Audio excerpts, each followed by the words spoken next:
I would like to get us started. We have a few more people coming in. But I would like to recognize some of our board members, and I would ask them to please stand and be recognized before we start our program, please. And any elected officials, we'll ask you please stand and be recognized. And city officials, oh, absolutely. If there are any other special dignitaries, please stand at this time. We appreciate everyone coming out this evening to engage on this very important issue. And that issue is we must do what is necessary to save our postal services. As each of you know, in 1760, Congress, actually our U.S. Constitution, the one of Madison and Alexander Hamilton, established the job of Congress. With those limited powers in Article 1, they were to establish post offices and postal roads. And now, after many years of success, we find these very institutions under attack. The post office has been a very, very powerful institution in lifting people. And it didn't matter what your race was or what your ethnicity was. They needed the help of all of our citizens across the country to build something that was very, very powerful in our country. And now at a point when our postal services needs us, we need to step forward, because those postal services brought us together as friends, as business enterprises, as long-distance relatives. If it weren't for this very institution, how could we have ever become a more perfect union as laid out in our founding documents? So this evening, I invite each of you to sit down and relax, or sit in if you have to. We might even have to engage with our Congresswoman here after their wonderful sit-in on Capitol Hill recently.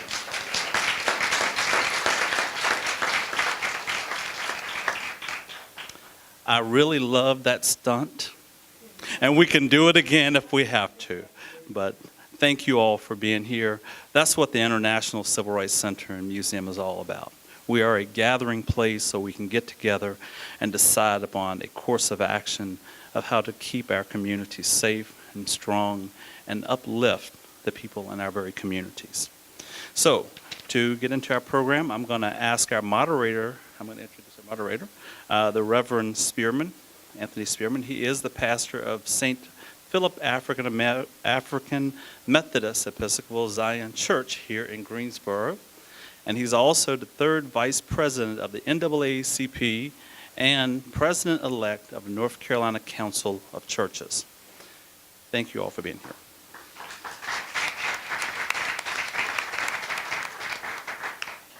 Thank you, Mr. Swain. And good evening to each and every one of you. I am honored to be serving as your moderator tonight, and just quite personally, I love these kinds of meetings when we come together for such occasions as these and such matters and issues as we have come together about tonight. I want to welcome you to the Greensboro Field hearing, which is being convened by a Grand Alliance to Save Our Public Postal Service. Before we begin, I would like to tell you just a little bit about a Grand Alliance to Save Our Public Postal Service. A Grand Alliance was founded in February of 2015. It is a broad coalition of 141 national, state, and local organizations representing people from many communities who have come together to take a stand against the unprecedented assault on our national treasure, the Public Postal Service. The groups that make up a Grand Alliance are united in the demand that the public good must not be sacrificed for the sake of private investment and profit. A strong public postal service is our democratic right. A Grand Alliance is fighting to protect and enhance vibrant public postal services now and for many generations to come. As part of its work, a Grand Alliance is convening field hearings in communities in every region in this nation, including San Jose, California, Cleveland, Ohio, Baltimore, Maryland, and the field hearing this evening here in Greensboro, North Carolina. If you or your organization would like to become a part of a Grand Alliance, please pick up a brochure or go to agrandalliance.org. And I want to thank each of you for taking time out of your busy schedules to be here with us this evening for what could turn out to be an historic event in a very historic setting. Now, before we begin, I would like to set forward a few ground rules. There are a number of overriding issues that threaten our public postal service, from privatization to delayed mail, cutbacks in service resulting in long lines at stations, closures of processing plants and post offices, and the subsequent negative economic impact on our communities. In addition, there's a crying need for expanding services such as postal banking. We hope to touch on many of these issues tonight through testimony from invited speakers and comments from the public to our panel of distinguished hearing officers. Please, if you have individual complaints or problems that need to be resolved, I ask that you hold them for the end of our presentation and approach one of the people who is in the rear who we have as an expert to help you tonight, and I'm going to ask her to stand, Miss Deborah Harris. She's in the rear, waving her hand right now. She's here to help you. And now to begin, I would like to introduce to you our panel of hearing officers, each of whom is a widely admired community representative here in the Greensboro area. And I'm going to start from my far right with the introductions of these individuals. To my far right is Mr. Fred Irwin, who is a Greensboro firefighter. Why don't you join me in giving him a round of applause? Seated next to him is Miss Viola Fuller, First Vice President of the Greensboro NAACP. Give her a round of applause. Seated next to her is none other than Sharon Hightower, Greensboro City Councilwoman, who represents my district, but I have no bias. And seated next to her is Mr. Larry Morse, retired A&T professor. Now, I want to offer a word of caution to these, our hearing officers, and ask them to please hold your questions until after the presenters have presented. And we will proceed in this wise that after each presenter presents, then you may offer and ask your questions after each presenter. All right? And we're going to, and Mr. Gary Kenton, who is seated right here in front of me, raising his hand, is going to serve as the timekeeper as, as our presenters come forward. And we have a number of distinguished presenters tonight. I'm going to just call all of their names, and then I'm going to have each come as they are directed. We have with us tonight Congresswoman Alma Adams.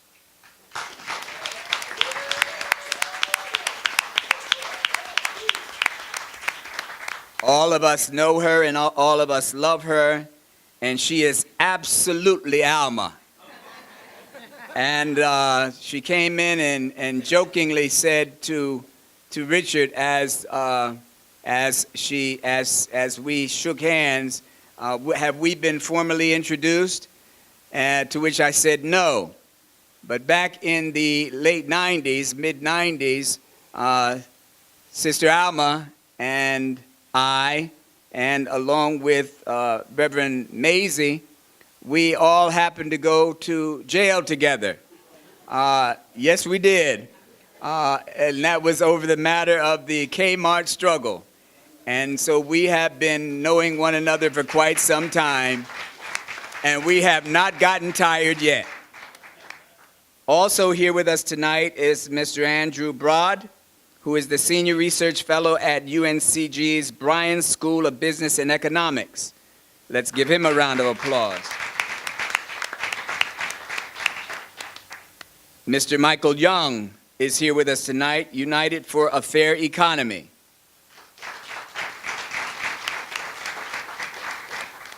Mr. John Jones is here with us tonight, President of the Renaissance Community Co-op. And Mr. Philip Rubio, North Carolina A&T Associate Professor of History, is here with us tonight.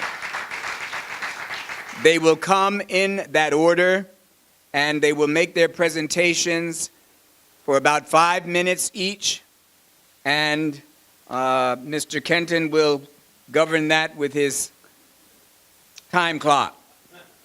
I will take my seat as they come, and please join me in welcoming Congresswoman Alma Adams.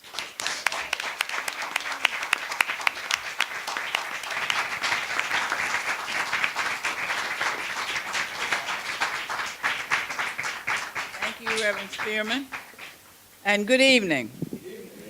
It is a privilege, and certainly it's a pleasure to be here and to be back on this part of the current 12th District. And I really want to make something clear before I begin, and I try to certainly express this to all of my supporters and those who were running for office in Charlotte, that we have a current 12th District, and part of it's right here in Greensboro, and it covers 6 counties, from Forsyth, Guilford, Davidson, Rowan, Cabarrus, then it goes into Mecklenburg. And that current 12th District, we don't say the old 12th District because it's not old yet, and it's not, and it's still intact. And so the current 12th District will remain the current 12th District until the end of December. So you do have a Congresswoman. Her name is Alma Adams, and my Greensboro office, district office, is 1600 East Wendover. So if you have a need for any services that we can provide and any help that we can give, I want you to know that we stand ready to help.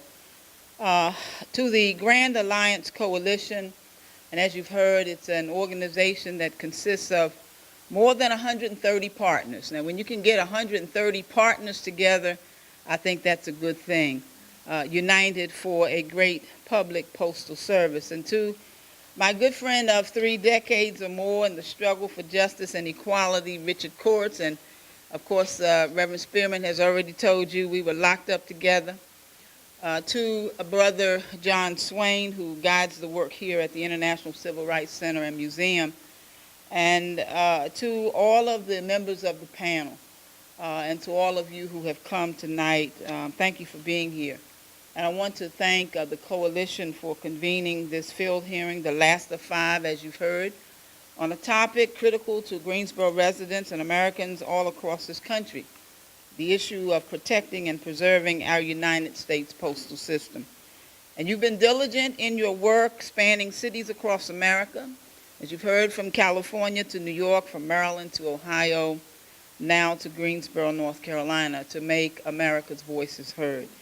My special thanks to Richard Courts. He is a persistent young man. I want to thank him. You all know what I'm talking about.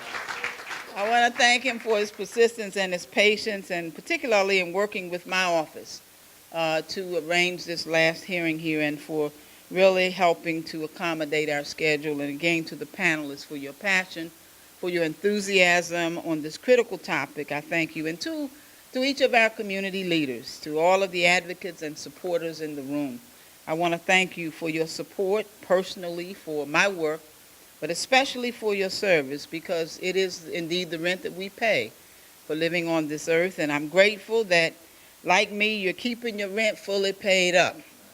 So to Bruce Davis and all the other elected officials out there, thank you so much for your work. I want to bring you greetings this evening from the U.S. House of Representatives.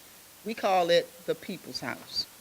And I'm reminded that the U.S. House, where I've been privileged to serve every day in Washington, D.C., represents the people of North Carolina's 12th District, and it belongs to the American people, just like the United States Post Office, the Postal Service belongs to the American people.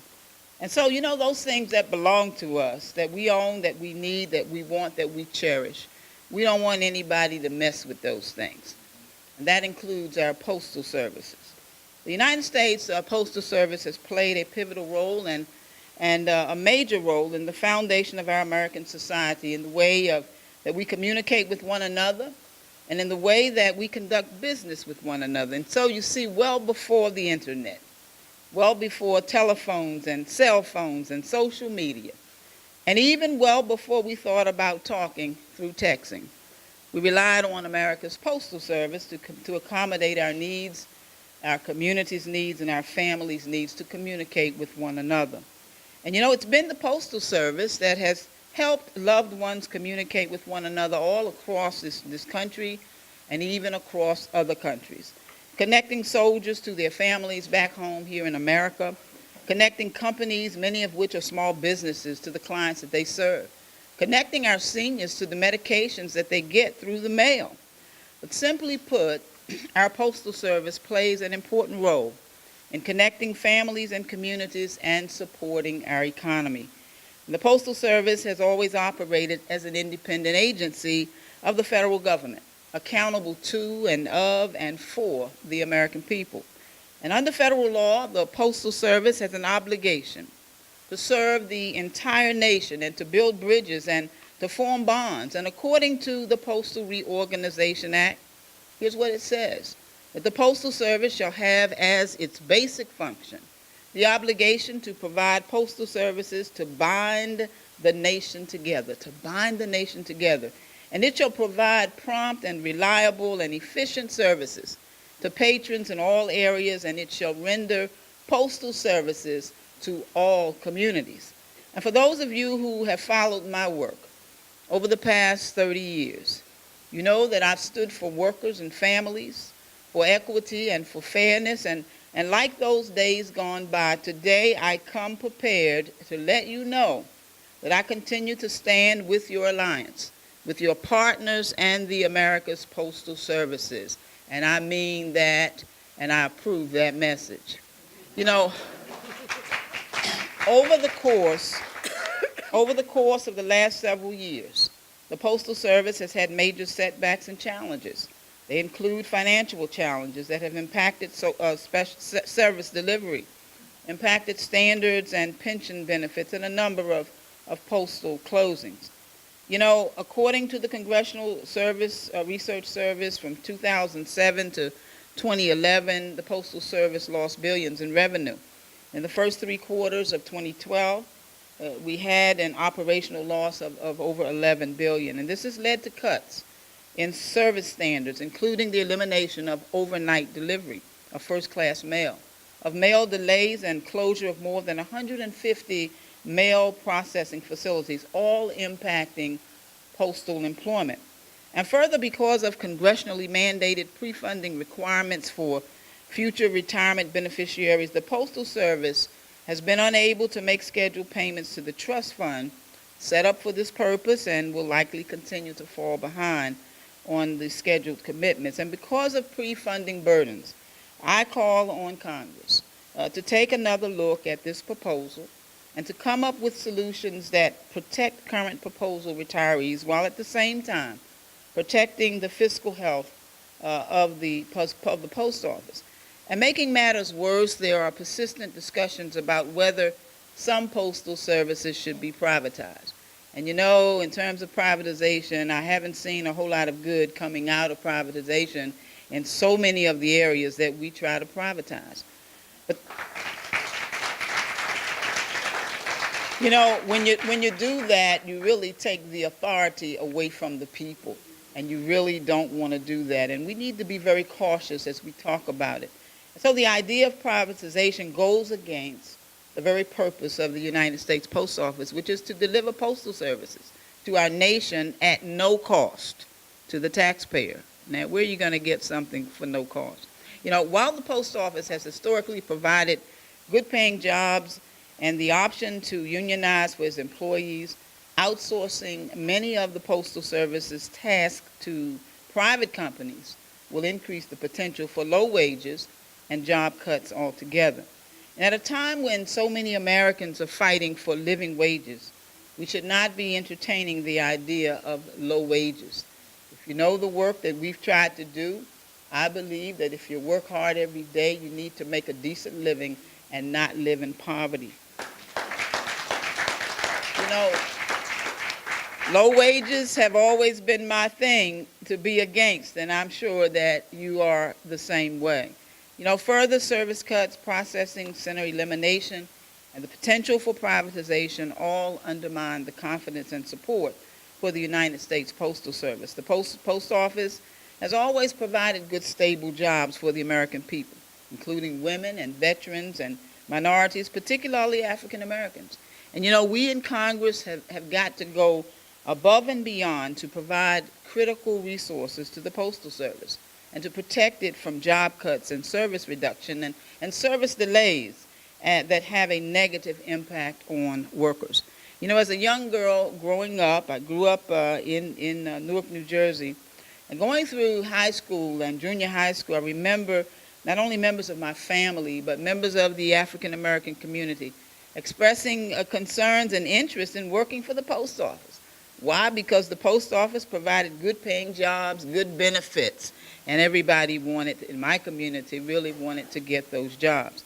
So in those days, working for the post office was the bomb, and one of the few jobs that offered a sustainable future.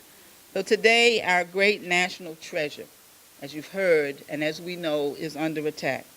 And our concern for a healthy and vibrant community requires that we maintain an efficient and reliable public post office. And while there might be proposals to provide postal services from other sources, the U.S. Postal Service places people over profits. Let me repeat that. We place people over profits. And we're not in the business to make a profit like FedEx and UPS and some others, but rather its purpose is to serve the American people, and so it's the people who profit. As Congresswoman, my desire is for the American people to profit.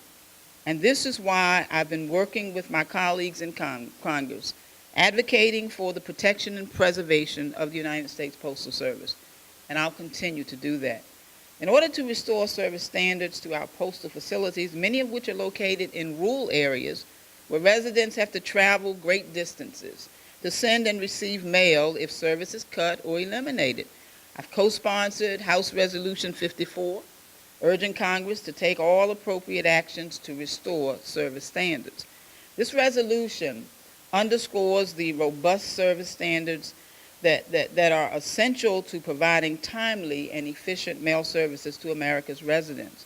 I co-sponsored House Resolution 12, urging Congress to continue to support and protect the Postal Service's 6-day mail delivery service.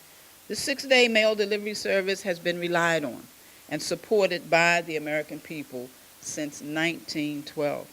And with the support of the American people, it is our responsibility to provide that same support to the American people by protecting that 6-day service. In addition, we co-sponsored House Resolution 28, urging Congress to protect door delivery for businesses and residential customers. The prospect of reducing or eliminating door-to-door delivery and replacing that with a centralized delivery system will have a detrimental impact on revenue, as well as the ability of a business to survive if their products are not delivered within a timely manner, or if the revenue from a transaction is not delivered timely enough to be processed. Further, converting to a centralized delivery system will have a negative impact on senior citizens and the disabled who rely on door-to-door service for convenience. These are all measures that will not only protect the United States Postal Service, but will also protect the American people. But the forecast for the Post Office is not entirely bleak. According to the Grand Alliance, in 2014, the Post Office delivered more than 155 billion pieces of mail. They've been working. In the first month of 2015, letter volume increased by 7%, and package volume increased by nearly 14%. And most importantly, mail delivery was provided at no cost to the taxpayer, with the Postal Service generating revenue by the sale of postage and services. Ladies and gentlemen, the Postal Service has always been and will continue to be the backbone of how Americans communicate with each other. And like you, I want that to continue. And so before I close, I want to just share just a personal issue and how this has been personal to me. Many of you know, right, we've been to jail, but you also know that, that I was intimately involved in helping save the Four Seasons Postal Facility from being shut down. We marched and we met and we continued to speak out to keep this important issue before the public. And so your being here tonight and the work that you're continuing to do through the Alliance is so important. We've got to keep the issue not only before the public, but before those of us who make the laws. And as all of you know, the Four Seasons Station is located in Greensboro's only shopping mall, and its closure would have had a devastating impact on the entire city of Greensboro, as well as the surrounding areas that we would have felt for years to come.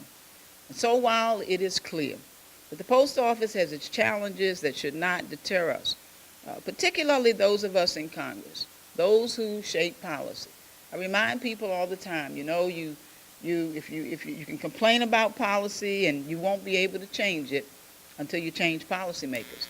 So we have to make sure that we're involved with those who are elected to serve us and make sure that we monitor what they do.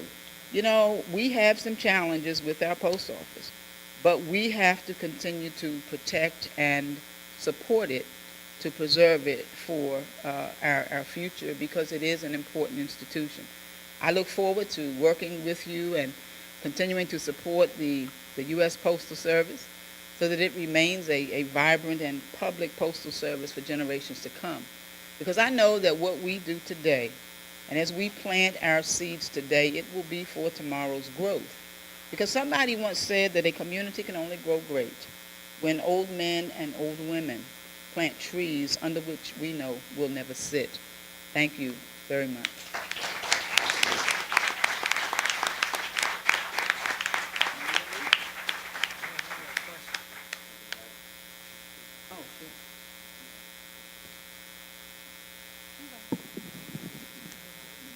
Any questions from?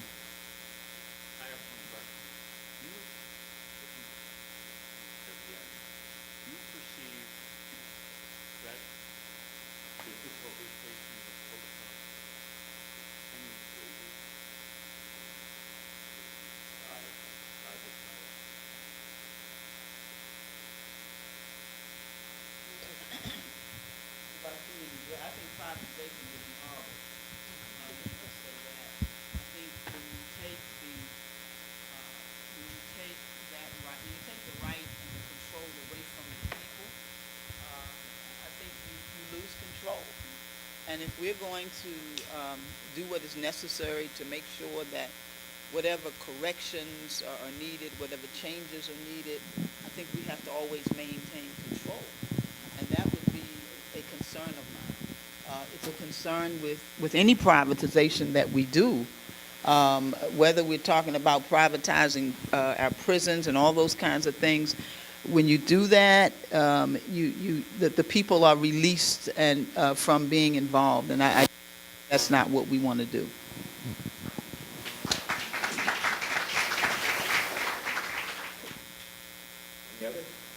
Well, personally, I think she explained it all very well.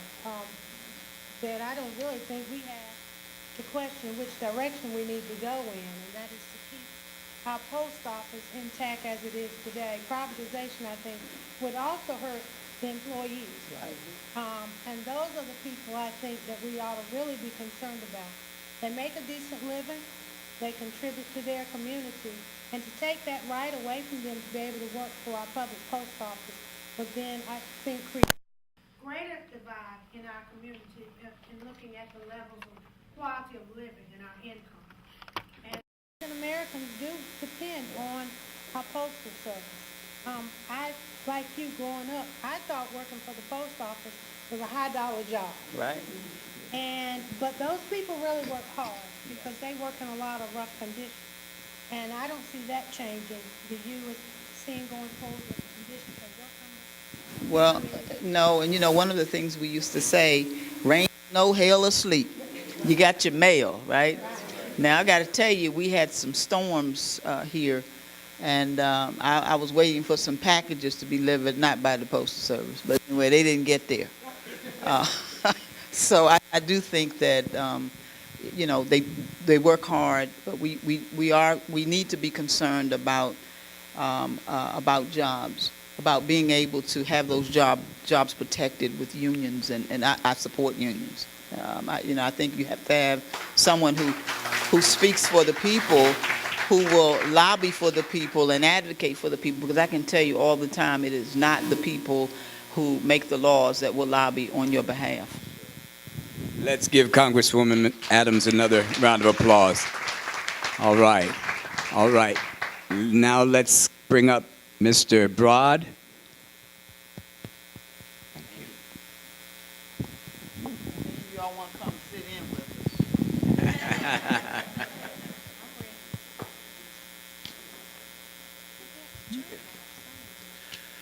Good evening. My name is Andrew Broad, and what I'll be doing tonight for a little bit is to discuss some of the merits of privatization, one of the big issues facing USPS, the United States Postal Service. There are various arguments for privatization, and they are, I believe, all basically flawed. As is well known, the USPS has a legal monopoly in first-class mail delivery.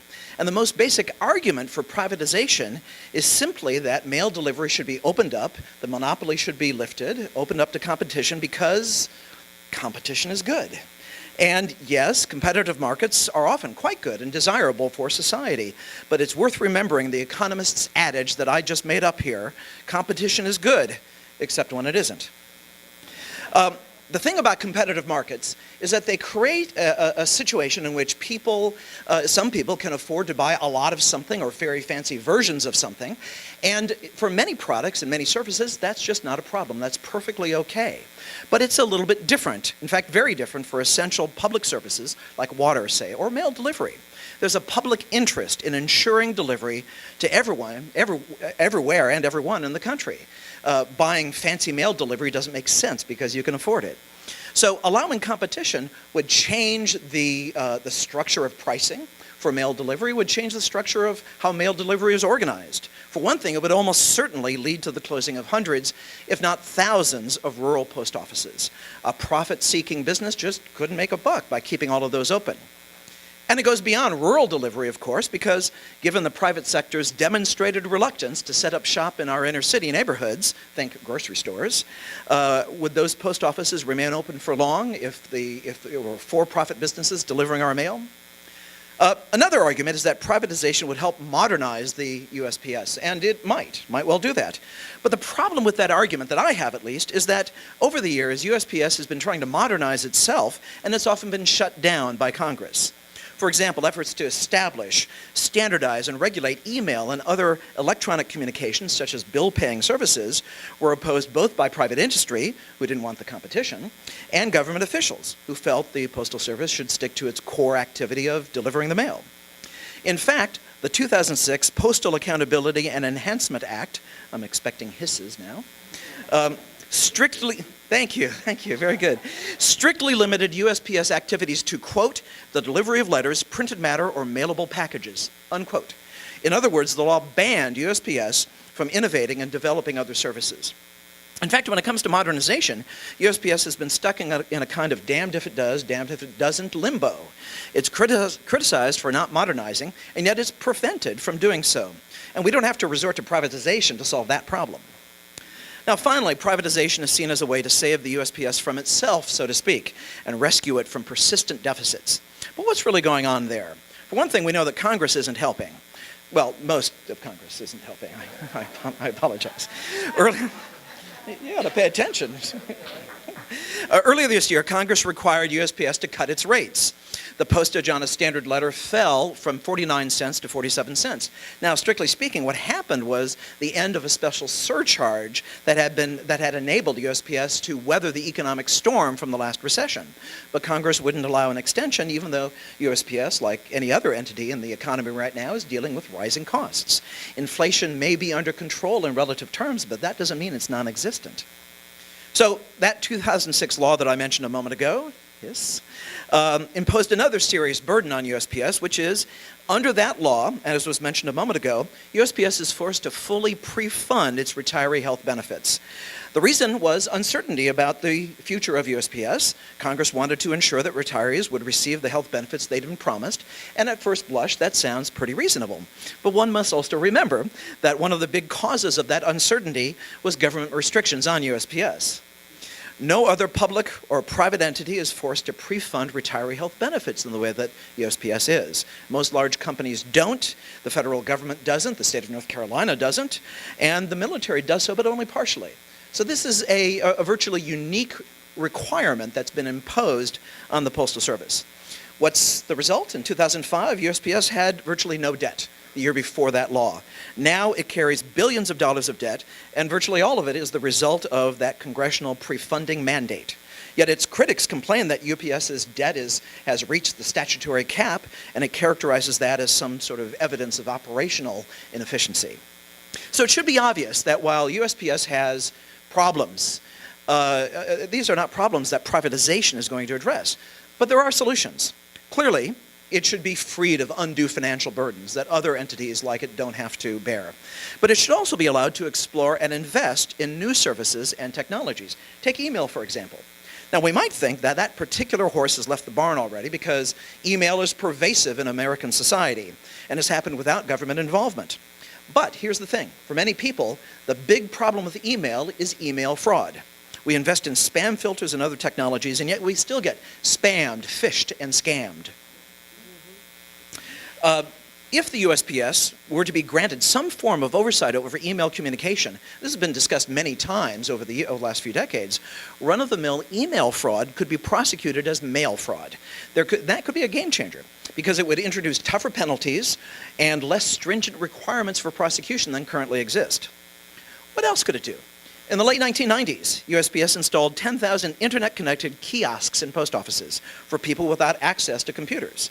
That effort apparently happened too early in the internet era, as there just wasn't enough demand for it back then. And kiosks probably wouldn't work now because, we generally prefer our own little devices. But internet access, still a problem, especially in underserved rural and inner city areas.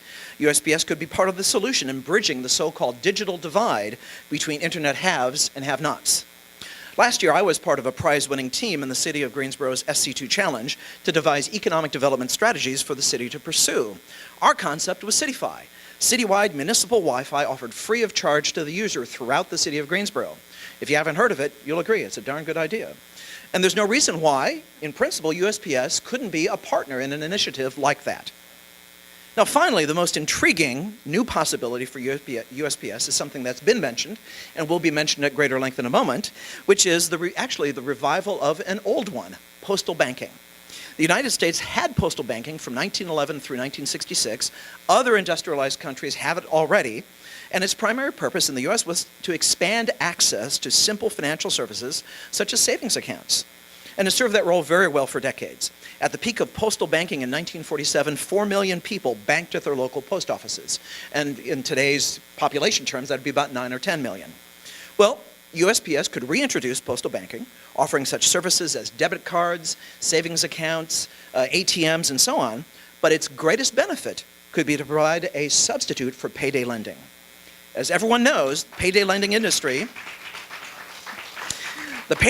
industry, which I have sometimes defended, is very controversial, both for its very high interest rates and the tendency of some of its borrowers to get stuck in cycles of vicious debt. And yet payday lending serves an important need for short-term credit among lower-income people. Bans on payday lending in certain states have led to higher rates of bankruptcies and other financial dysfunction. So postal banking could fill that gap and offer short-term loans as part of USPS's public mission. Its interest rates would be lower than the for-profit payday lending industry, and it could emphasize financial literacy and other programs to prevent or at least mitigate the problems of debt cycles. So in conclusion, in summary, the fundamental economic role of USPS, as I see it as an economist, is access. Currently, it provides universal access, or as near to universal as is possible, universal access to mail and parcel delivery. If it were allowed, it could expand access in such areas as computing services and financial services. All that has to happen is that we let it.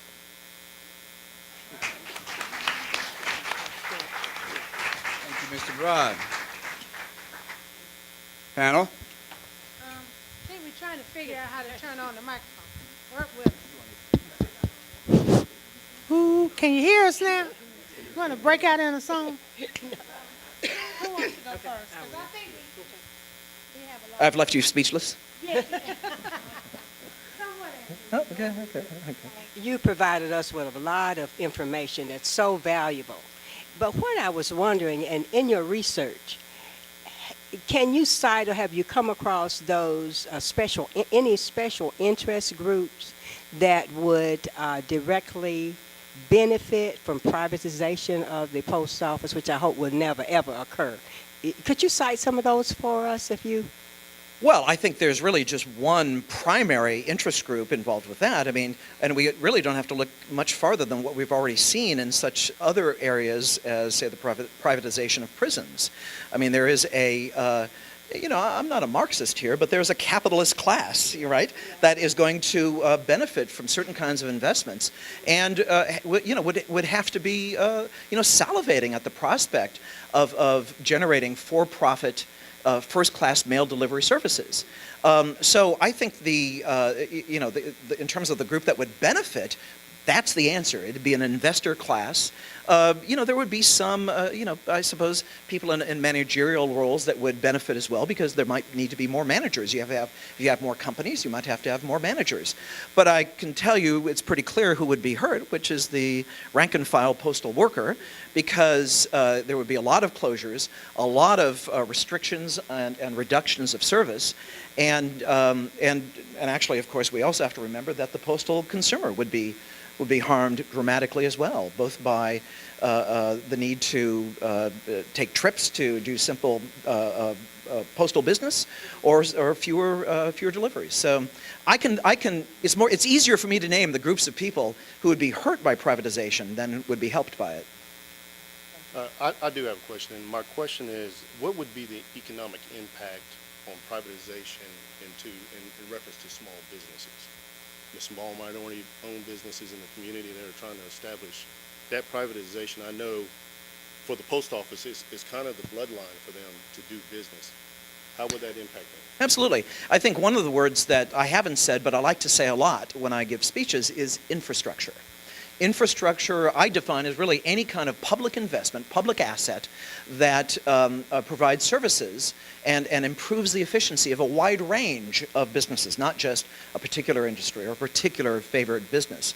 And in that sense, the Postal Service is infrastructural because, as you note, it serves as, in a way, part of sort of the back office for a lot of small entrepreneurs. One of the things that we've seen, we fetishize entrepreneurship in this country to a level that bothers me, because generally, entrepreneurs tend to be one-percenters becoming bigger one-percenters.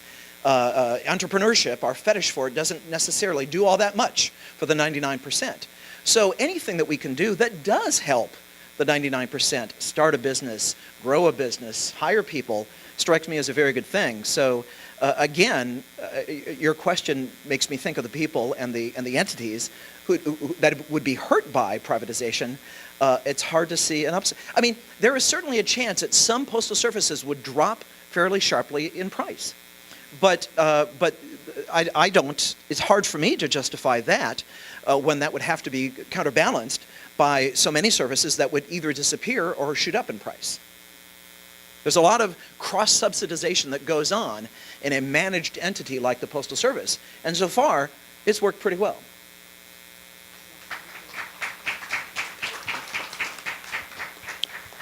Thank you, Andrew. I think we all have the greater concern about the privatization factor. And while we talk about the small business, I kind of wonder, where do FedEx and UPS fit into the grand scheme of things? Because how would it benefit them to actually become the carrier? And the reason I say that, a backdrop, I ordered a suit one time from Belts, and it came out of Fayetteville. It started out FedEx and wind up the post office. Right, right. Okay. But you can kind of vision and see that FedEx or UPS would have the idea to then become the carrier all the way. Well, except that, this actually goes to your point as well. Not only is USPS sort of a backbone for small business, it's a service provider for FedEx and UPS. I mean, it delivers a lot of their packages. So it's hard to see. And by the way, it's a low-cost vendor to companies like FedEx. So it's hard to see how they would be all that thrilled. They may see some competitive opportunities. On balance, they may be in favor of privatization of first-class mail delivery. I don't know. But it's easy to identify areas like that where they would be hurt just like other companies would. All right. Thank you, Mr. Broad. We need to. Oh, he's got one more. We really don't have time for one more. Oh, can you save it to them? My timekeeper. I want this to be very, very clear. My timekeeper is here to make me look good, and I'm here to make him look good. And so what's going to happen from this point is that the timekeeper at 4 minutes in is going to stand. He's going to stand to let you know that you have 1 more minute. And after 30 seconds is into that minute, he's going to start moving closer toward the stage to let me know that I need to let you know that it's time for you to begin wrapping up. All right? All right, so we're very clear. Come on, Mr. Young.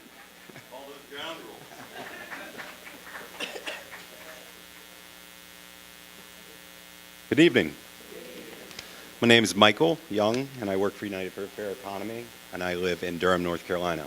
I'm honored to be here in solidarity with the United States Postal Service, an institution that pays living wage, that employs a high percentage of people of color, and has traditionally been one of the best paths to the middle-class jobs in this country's ever seen. The post office also keeps the communities they serve connected and thriving, but we all know how important the post office is to Greensboro, to North Carolina, and to the United States. Tonight, I'm going to talk about what the post office can be. Today, there are over 90 million people in America that are unbanked or underbanked in this country. These folks are outside the margins of the traditional banking service, and they pay the price with every paycheck they get cashed, every payday loan they take out, and every fee they pay to access their own money. For these families, the cost of being unbanked are the difference between making ends meet or not. On average, a family of 4 spends over $3,000 each year to participate in the alternative financial service sector. That's money that could be used to buy food, diapers, pay rent, put gas in the car to get to their jobs. It shouldn't be so expensive to access your own money, right? This fringe banking sector is one that has been created to marginalize poor people, to create barriers to access, and to put up walls to building wealth. In a report that we published last year, we found that traditional banks have closed thousands of branches in communities that are still struggling to dig out of the financial collapse nearly a decade ago. In 2013, the number of federally insured banks fell to its lowest level since 1934. The vast majority of these bank closures occurred in low to moderate income areas, forcing workers to use predatory lenders and collectively strip them in over $103 billion a year. We consider that a type of wage theft. Wage theft that traditional banks are cashing in on by closing and eliminating services in low to moderate income communities, while still supporting payday lenders, auto title lenders, and other financial services with extended lines of credit, making a profit off of people's needs to access their own money. We think there's a better way, and that better way is postal banking. Post offices are located in the same communities that are being abandoned by the banking sector. More than a third of post offices in the U.S. are in zip codes without a single bank, and almost a quarter are in zip codes with only one bank. Post offices have an established relationship with the unbanked. In unbanked neighborhoods, the most common transactions the post office perform are money orders, which is especially beneficial to those without bank accounts. The Postal Service sold over 100 million money orders in 2012 alone, and is the leader in the domestic paper money market without any sort of marketing strategy. Post offices are experienced with financial services. Postal clerks are trained to cash checks, to balance books. They deal with money on a daily basis. They have the experience. They're certified to participate in money transactions. And now I get to my next thing. Sorry. Prepare bank deposits and manage business accounts. The Postal Service is well suited to expand their financial offers quickly and at scale. The Post Office is uniquely positioned to provide much needed services to the people who are in need. There is a historical precedence for this. There is a need. There are supporters. What we need is action. We are calling on the Postmaster General to take action today by using her administrative power to institute surcharge-free ATMs, making it possible for recipients of public benefits to access their money for free. Expand services to include payroll check cashing for free, and provide bill pay and electronic transfers to the people who need it. And, this is outside of the campaign for postal banking, to explore the pilot program of a return to full postal banking in a select state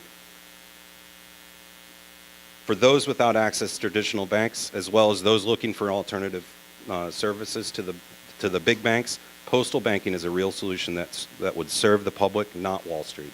Thank you for allowing me to speak on this important issue, and thank you for the service of the USPS.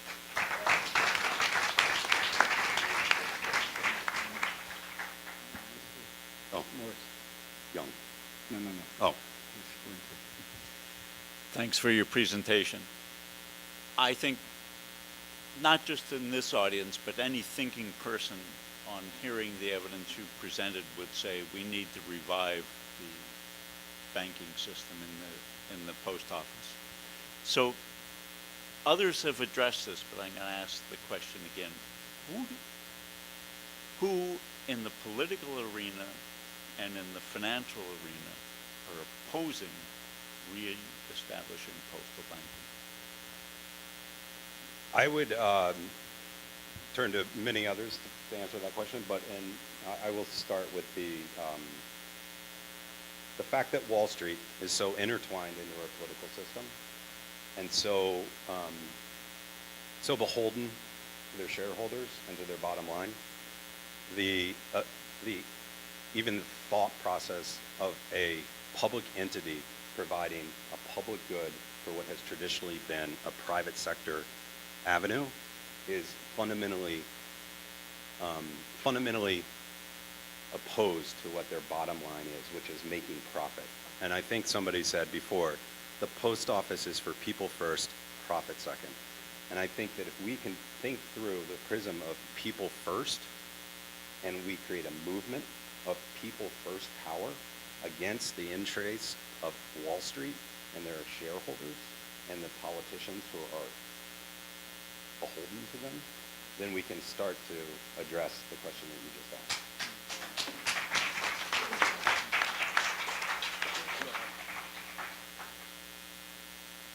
Other questions?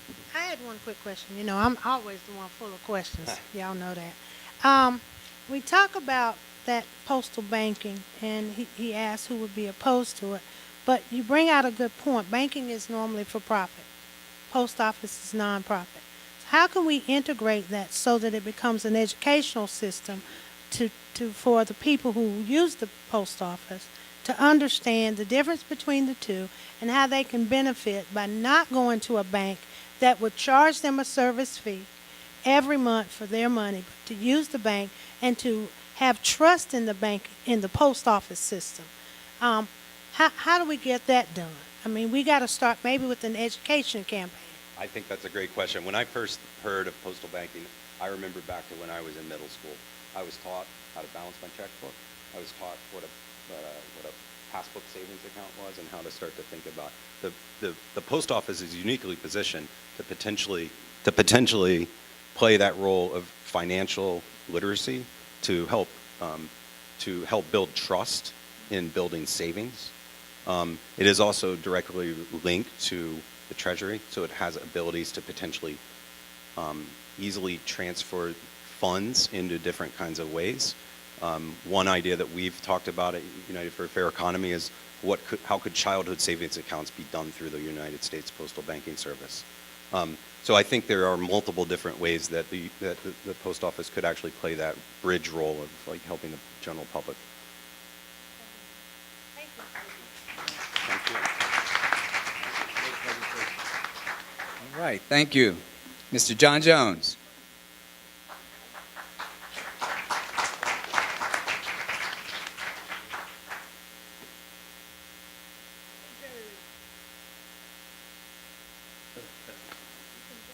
Good evening, everyone. I'm going to be real short and brief.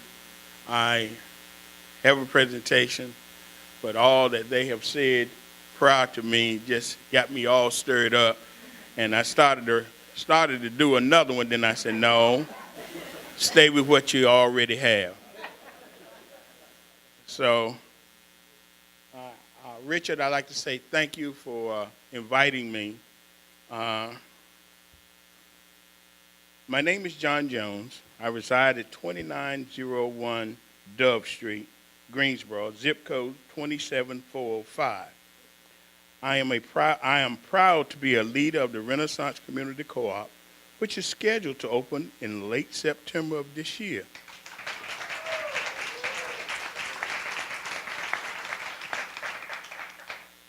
We will finally have a viable community grocery store in Northeast Greensboro after 18 years of experiencing a food desert.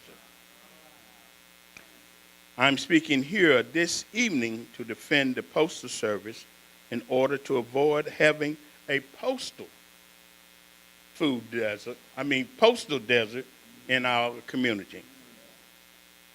In the last 10 years, I've had several surgeries, major surgeries. All were successful, but resulted in several medications.